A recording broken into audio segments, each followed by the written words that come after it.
देखिए, महागठबंधन की अभी तस्वीर आपने देखा कि किस तरीके से पप्पू यादव और कन्हैया कुमार को उस मंच पर नहीं चढ़ने दिया गया जिस मंच पर राहुल गांधी और तेजस्वी यादव थे। अपने आप को दोनों ही नेता अपने आप को राहुल गांधी और कांग्रेस का दीवाना बताते हैं। महागठबंधन में उस समय सवाल बहुत आए, चर्चाएं होने लगी अखबारों में, टीवी में कि आखिर क्यों पप्पू यादव को और कन्हैया कुमार को जगह नहीं मिली। इसके बाद तमाम तरीके की बातें आई, मान मनोवल का दौर शुरू हुआ, मीटिंग में पप्पू यादव को बुलाया गया, जगह नहीं थी मंच पे, एक्सक्यूजेज आए। लेकिन अब एनडीए में भी ऐसा ही है, एनडीए में भी सब कुछ ठीक नहीं है।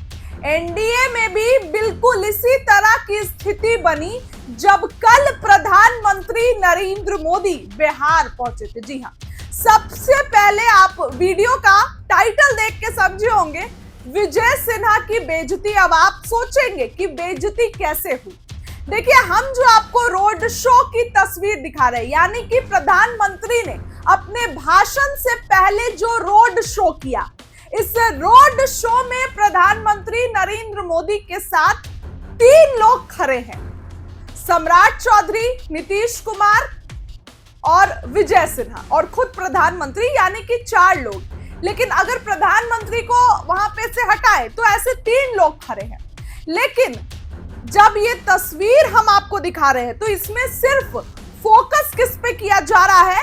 सम्राट चौधरी और नीतीश कुमार पे। विजय सिन्हा तो कहीं पीछे छिपे हुए हैं, नजर ही नहीं आ रहे हैं। अब हाइट देखिए, सम्राट चौधरी और विजय सिन्हा की हाइट छोटी है, विजय सिन्हा की हाइट, तो आखिर विजय सिन्हा क्यों नहीं आगे आए? विजय सिन्हा को आगे आने चाहिए। ऐसे में सवाल उठता है कि क्या विजय सिन्हा को भूमिहार होने का सजा मिल रहा है? कहा जाए तो दोनों ही बिहार के उप मुख्यमंत्री हैं, विजय कुमार सिन्हा भी हैं और सम्राट चौधरी भी है। लेकिन सम्राट चौधरी की एक तगड़ी लॉबी चलती है, बिहार में कोई भी बड़ा फैसला सम्राट चौधरी से होकर नहीं निकलता है। हालांकि ये तो जो है वो बात की बात है, लेकिन जो तस्वीरें हम आपको दिखा रहे हैं वो देखिए।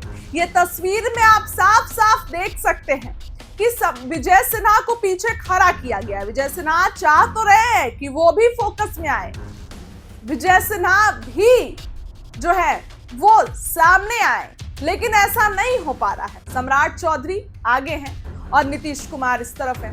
तो आखिर हर बार जितनी बार भी प्रधानमंत्री आते हैं, इस तरीके से चीजें सामने आती है, इस तरीके से बातें सामने आती है। आखिर ऐसा क्यों होता है कि विजय सिन्हा को पीछे कर दिया जाता है, विजय सिन्हा को कभी भी आगे नहीं रखा जाता? इसके पहले भी जब आए तो वो उस जगह पर जितनी बार भी प्रधानमंत्री का कार्यक्रम शुरू होने से पहले ये शो होता है, इस शो में आप देखते हैं कि विजय सिन्हा कभी भी आगे नहीं रहते। एनडीए में भी ऐसी चीजें हैं, लेकिन वो नजर नहीं आती है जो चीज महागठबंधन में है। जब ये बातें भी इसलिए उठ रही है क्योंकि महागठबंधन में भी उन 2 नेताओं के साथ ऐसा हुआ, उनको मंच पर चढ़ने नहीं दिया गया। तो एनडीए में भी बिल्कुल ऐसा है, एनडीए में भी ऐसा नहीं है कि सब कुछ ठीक चल रहा है, एनडीए में भी ऐसी चीजें हैं और वो हम आपको दिखा रहे हैं। विजय सिन्हा की तस्वीर आप देख रहे हैं। इसके बाद चिराग पासवान जो कि कह रहे हैं कि हम 243 सीट पर चुनाव लड़ेंगे, बार बार रैली कर रहे हैं। कहने को तो बीजेपी के साथ है, लेकिन रैली इतनी कर रहे हैं कि ऐसा लग रहा है कि ये फिर से इस बार ना कहीं अलग चुनाव लड़ ले। और कहते भी है कि मेरा विजन है बिहार फर्स्ट, बिहारी फर्स्ट। मेरे पिता केंद्र की राजनीति करते थे, लेकिन मुझे बिहार पर फोकस करना है। मैं बिहार के बच्चों को बाहर नहीं जाने देना चाहता हूं, मैं बिहार वासियों को बिहार में जो है वो रखना चाहता हूं और बिहार में इंडस्ट्री लगाना चाहता हूं। ये बातें चिराग कहते हैं। चिराग को लेकर अंदर खाने में बहुत खबर चल रही है कि चुनाव लड़ेंगे, नीतीश के खिलाफ बयान दे रहे हैं, उनकी पुलिस पर सवाल उठा रहे हैं। ऐसे में क्या प्रधानमंत्री आए और भाषण दिए और वापस चले गए? अंदर खाने में तो बात हुई होगी, चिराग को समझाया गया होगा, बातचीत हुई होगी। जेपी नड्डा से भी बीते दिनों मिले थे चिराग पासवान।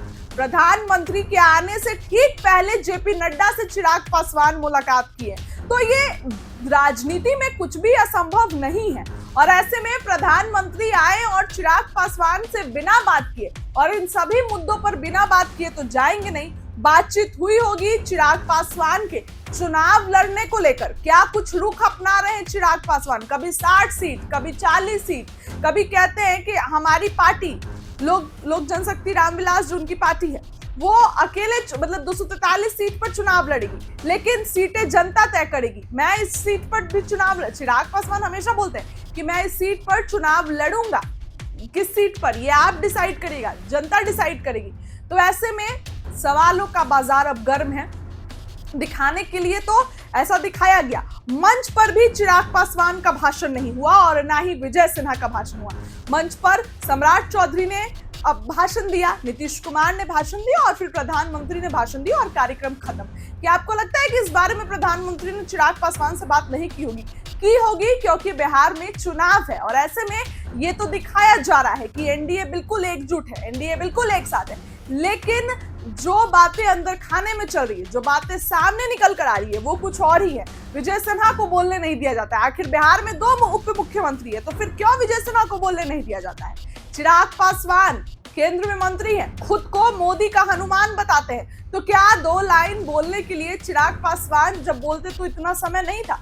ये तमाम सवालें अब सामने आ रही हैं, क्योंकि महागठबंधन में ऐसी स्थिति उत्पन्न हो रही है। तो एनडीए में भी अब ये साफ नजर आने लगा है। एनडीए में भी ऐसा नहीं है कि सब कुछ ठीक है, एनडीए में भी इस तरीके की स्थिति नजर आ रही है। वैसे में कल प्रधानमंत्री नरेंद्र मोदी आते हैं, विजय सिन्हा से लेकर सबसे, और देखिए रोड शो पे भी विजय सिन्हा की कोई उपस्थिति नजर नहीं आ रही है। भले ही वो पीछे खड़े हैं, लेकिन नजर नहीं आ रहे हैं। ऐसे में चिराग पासवान ने भी मंच से नहीं बोला। तो ये सभी बातें आपस में कोरिलेट कर रही हैं महागठबंधन के साथ। महागठबंधन में भी इस तरीके की स्थिति है। पप्पू यादव और कन्हैया को जिस तरीके से चढ़ने नहीं दिया, तेजस्वी के कारण या किसी के भी कारण, लेकिन राहुल गांधी ने उन लोगों को अनदेखा किया। तो ये तमाम सवाल अब सामने आने लगे हैं, क्योंकि बिहार में चुनाव है और सबसे बड़ी बात अभी सीट बंटवारा तो बाकी है। एनडीए हो या महागठबंधन, दोनों में सीट बंटवारा बाकी है और दोनों में बहुत माथापेची होने वाली है। दोनों में जमकर जो है वो खींचतान होने वाली है, क्योंकि सीट बंटवारा इतना आसान नहीं होने वाला है। चिराग पासवान के तेवर दिन पर दिन तल्ख हो रहे हैं। फिलहाल उस खबर के लिए इतना ही। क्या लगता है कमेंट में बताइए। बहुत बहुत धन्यवाद।